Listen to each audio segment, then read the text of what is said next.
Max Season 2 Week 1 is here, and it's two division winners from last year facing off to try and pick up where they left off. UGG and the Niners are in Kansas City to take on Hester and the short-handed Chiefs. Of course, the Chiefs are facing suspensions for 3 of their premier players due to a rage quit incident in the AFC Championship game, so they'll be without Patrick Mahomes, Tyreek Hill, and Chris Jones for half the year. Let's see if they can overcome that adversity and start this new season off right. Niners are going to start with it, and they're going to do their best to make sure that doesn't happen. Shaky start first 2 plays. It's 3rd and 10 here, and the ball starts rolling a bit with a 16-yard reception for Brandon Ayuk. Nice job getting it to his man by the second-year quarterback Trey Lance. If he had let him any further, that ball likely would have been batted down, and the Niners would have started this season with a 3-and-out. Luckily for UGG, that's not what happened.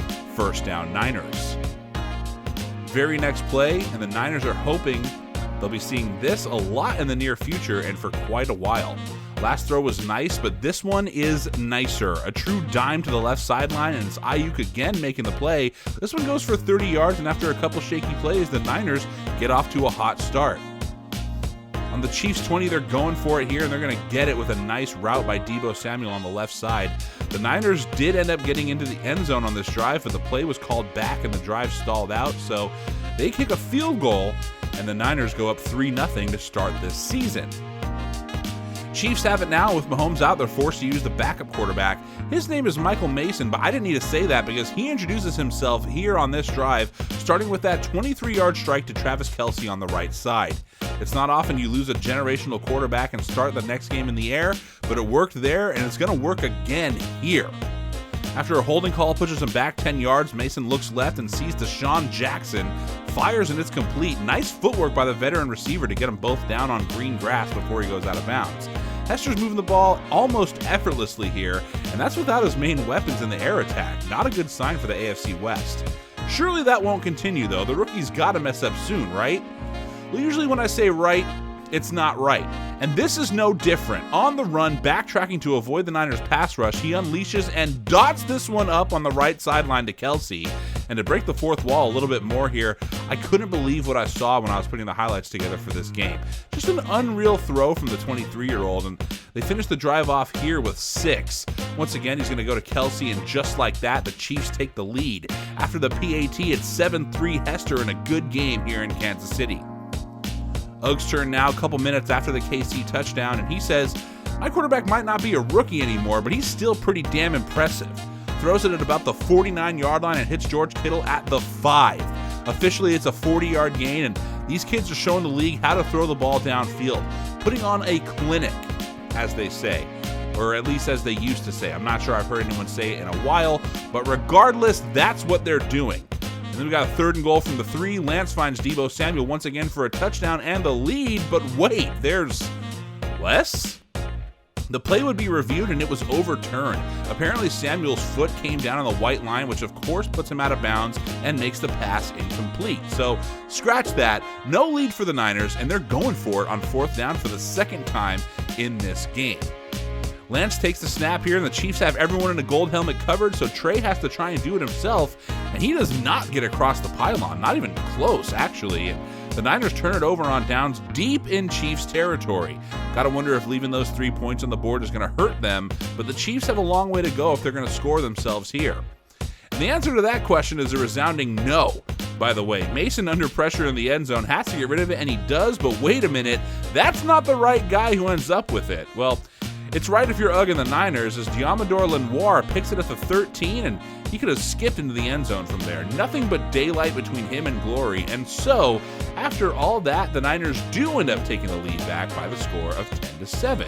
Wild sequence of events there, but it works out for the red and gold. As for the red and white team, well, maybe they are going to miss Mahomes and Hill a little bit more than the first drive suggested. That was not a good throw, not a great decision either for that matter. And Emmanuel Mosley has his first pick of the year. Gets a nice return on the play too as he ends up on the Chiefs 18, and the Niners look to take a commanding lead into half in what until recently was a very even game. They waste about a minute off the clock and cap it off with this 1-yard touchdown run for DeAndre Swift, and just like that, the Niners have a 2-possession lead. The kick is up and good, and the score at halftime is Niners 17, Chiefs 7, but Hester does get the ball back at the half, so let's see what he's going to do with it. 4th and 1, definitely not how Hester hoped the second half of this video would start, but unfortunately it gets worse right here. The Michael Mason that made those fantastic throws on the first drive is long gone. That one was just a killer. He had Travis Kelce, but overthrew him by quite a bit, and so the Niners take over on downs, looking to add to their lead at the 34-yard line. Here's the first play of the drive and also the last. Lance hits Samuel, who hauls it in at the 11, zips around a tackler, and strolls into the end zone. Niners are really starting to run away with it now. They find themselves up 24-7, less than a minute into a half they started on defense. Gotta love that if you're part of the 49er faithful, but the game is far from over. Plenty of time for Hester to right the ship, but he's got to get back on the board and fast. First play of the drive, and Glenn Brooks has received the memo. Nice bit of running to set the tone on that 13-yard rush, and the next play is going to be exactly as good as that one. Mason drops back to throw, not shaken by those picks earlier in the game, and he fires a strike to Mecole Hardman across midfield for another gain of 13. So don't look now, but the Chiefs move the ball real well on the first two plays of this very important drive.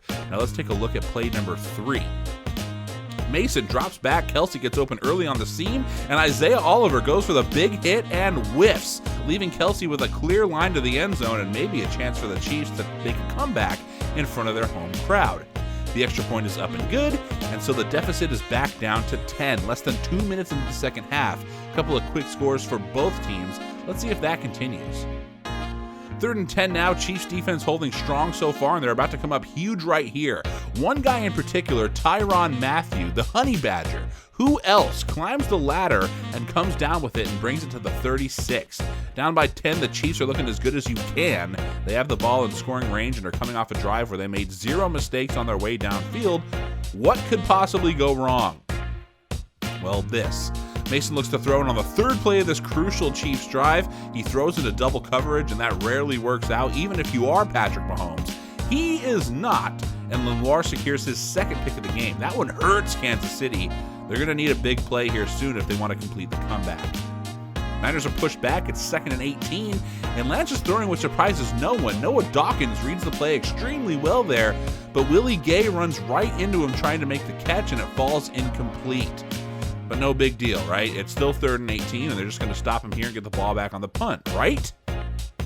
Yet again, the answer is no. Lance looks left and unleashes a 21-yard strike to his halfback, DeAndre Swift, and now that dropped interception looms large. Just under 3 minutes left in the 3rd, and the Niners have a fresh set of downs and a chance to do this.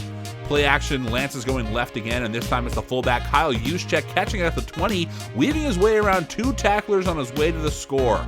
Not many fullbacks can move like that. He's certainly a rare breed and a major weapon in this 49er offense, and he shows why right there. Niners extend that lead again, 31-14. After the teams trade turnovers, the Chiefs have it at the Niners 38 to start the 4th. This game is still winnable for them, but they have to be pretty close to perfect, and unfortunately this is a little bit less than perfect. Lenoir with his 3rd interception of the game, he takes it back to the Niners 35, and that basically does it for Hester and the Chiefs. Ugg would score one more time on this drive after this big strike to Kittle, and the final score here is Niners 38, Chiefs 14. Trey Lance didn't have an excellent game, but it was okay, going 14 for 27 for 262, 2 touchdowns and 2 picks. In fact, nobody on the Niners offense really had stellar numbers, but the defense shone bright for them. 6 takeaways, all of them picks. 3 of them were made by Lenoir. Jason Verrett also had 2, and the other one belonged to Emmanuel Mosley. So just a fantastic game for the Niners defense, the pass defense in particular. Mason for the Chiefs went 20 for 35 for 319 and 2 touchdowns, which is good, but obviously the 6 picks were more than enough to qualify this as a bad game for him. Travis Kelce had 8 catches for 145. He also caught both Kansas City touchdowns, but that was to be expected with the suspensions that they're facing. And that does it for this week. Make sure and subscribe to this channel and follow me on Twitch at twitch.tv/ace510 for more Max coverage, including live commentary broadcasts.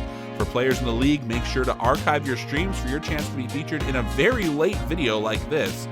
Thanks for watching. The final score once again is Niners 38, Chiefs 14. I'm Ace510, and I'll see you next time right here on the Max Broadcast Network.